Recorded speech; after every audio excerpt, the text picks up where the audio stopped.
আজ পর্যন্ত কোনোদিন মুসলমানদের উৎসব শবে বরাত একটা হিন্দু মসজিদে দেখার জন্য আসলো না, মুসলমানদের উৎসব শবে কদর একটা হিন্দু কোনোদিন চাওয়ার জন্য আসলো না, মুসলমানদের উৎসব রমজান মাসের রোজা একটা হিন্দু কোনোদিন তোমার সাথে সমাজ করার জন্য রাখলো না, একটা হিন্দু কোনোদিন তোমার ঈদের নামাজে আসলো না, একটা হিন্দু কোনোদিন তোমার সাথে জুমার নামাজে অংশগ্রহণ করলো না, তোমাকে দেখার জন্য পর্যন্ত আসলো না।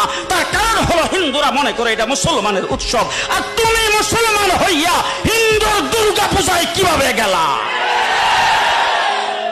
তোমার কি হয়ে গেল? তোমার কি লজ্জা শরম তুমি ধুয়ে ফেলে দিয়েছো? তোমার কি কোনো লজ্জা শরম নাই?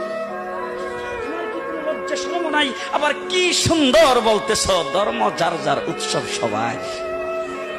হাই হাই হাই, ও মুসলমান যুবকেরা ভালো করে শোনো, ধর্ম যার যার উৎসব সবার, তাইলে বিয়া যার যার বউ তো সবার।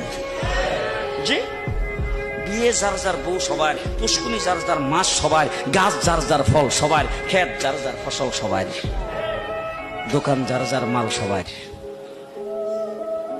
এখন ঘুমাইছে কি কথা বলেন না কেন?